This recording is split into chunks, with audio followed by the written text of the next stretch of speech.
Come to the stage now, another very funny guy. Put your hands together for Mark Blender! Yeah, get up here. Here we go. Thank you. Thank you. Oh, this is heavy. So I have an accent, not retarded. Thank you. I'm actually from Israel, and when people hear that I'm from Israel, they always have questions. Is it true Israel a desert? Yes, it's true. So is it like near Arizona? Yeah, it's right by the Grand Canyon, right by Tunisia. But I came to the U.S. to become a social worker. Not the most popular reason probably to come here. But I find being a social worker is a lot like being a stand-up comedian. You work with the public, you try to make people feel better. Everybody tell you to get a real job. Actually, it's easier to make people laugh as a social worker. All I have to do is show them my paycheck. That does the work. When I came here, I thought I knew English when I came to New York, but then I found out that no one in Manhattan does. So that doesn't really help me. Luckily, I know Hebrew.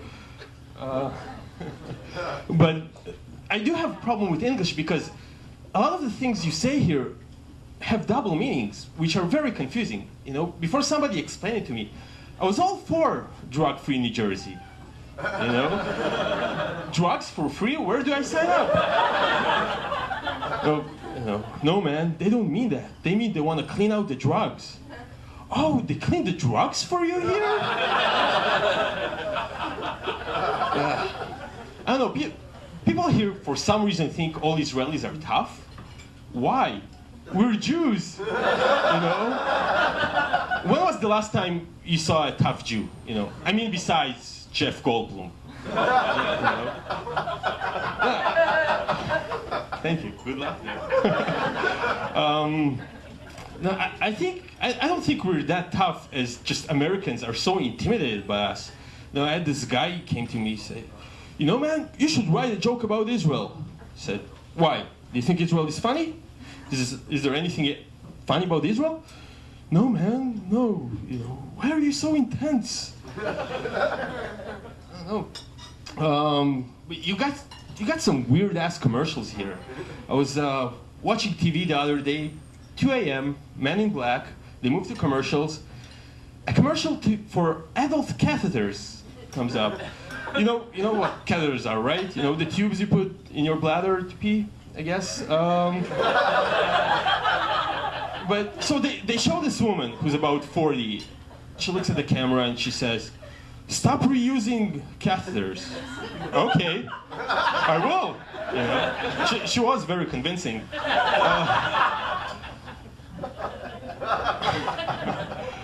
But then she goes, "Adult catheters have changed my life." I bet they did.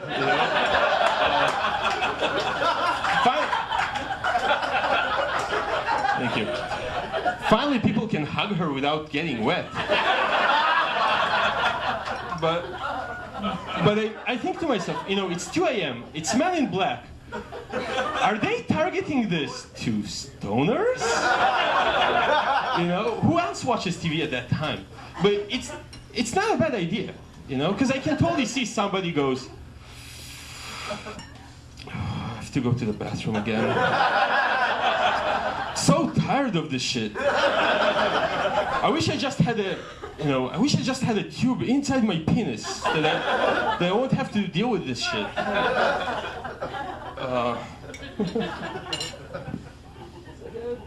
Sorry about that. No, but eventually I will have to get up, right? I will have to change the bags. I know. I'll put a dumpster by the TV. Put a stack of bags here. Every time I change a bag, just gonna shoot it to the dumpster. Get some workout done while I'm watching TV. I don't know. I never got so stoned that I said, "Fuck toilets."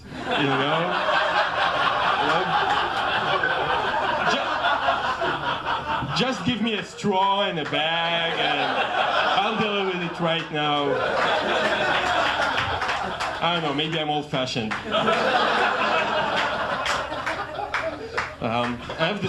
have this internship right now in a school, and I see a lot of new age parents. Do you know those? You know, you can't say anything to their child if he does something wrong. You know, it doesn't matter what he does. You can't say anything. I saw this, 5-year-old kid, and he was coloring outside the lines. You know, he was all over the place with his red and the blue. And I came to his mother and I asked her gently, is he retarded? But she said, no, I don't want to hurt his sense of creativity. He's 5 years old. You know, I think this is the reason why we have so many bad drivers, because nobody follows the rules anymore. You know, you see those people driving. I know the law says I have to stay in my lane, but I feel so creative today. You know, I think I'm gonna change lanes every 3 seconds. You know, see how that goes. Mommy told me I could. But I think another reason why children are so fucked up is because the stories we tell them. You know, take Three Little Pigs, for example. What a stupid story that is. I mean, well, first of all, when was the last time you saw pigs carrying bricks? You know? But I remember the first time my mother told me the story, she was, I remember thinking to myself, why are you telling me this? I'm not going into construction. I said, no, there's a moral to this story. The moral is, you can't choose the easy way. You have to work hard to build your house. And, this is such a biased story. Because, maybe the first two pigs didn't have any bricks. Do we know that? Maybe they're unemployed. They just lost their job. The market is crap. They can't even afford, healthcare because they live in the U.S. Obviously. Sorry, guys, it's true. It's your country. But where was I going with this? I remember there was a point with the three little pigs. Yeah, I guess there wasn't a point. Thank you. Very supportive crowd. I was at the bookstore the other day, and I saw this book called Jewish History, but it was only 50 pages. And it wasn't like, Jewish History Volume 1 or Jewish History The Day We Didn't Complain. No, it said Jewish History, and 50 pages. I mean, we've been around for 5,000 years. And I'm thinking to myself, how do you get from Abraham to Natalie Portman in 50 pages? Because I have the original Jewish history book at home. The Old Testament is just the introduction. This guy condensed into like one paragraph. The Israelites hanged around the Middle East for a while, then the Romans came. That was it. But, I looked up this guy. Apparently he's a history teacher in college. That would be fun taking his class, 1939, Germany started World War II and lost. Next week we'll cover the pamphlet I gave you about the 44 presidents. Then you'll get your bachelor's and you'll be qualified to work at Starbucks.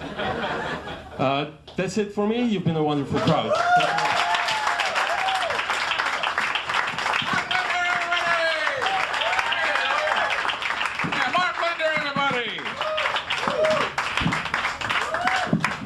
World War II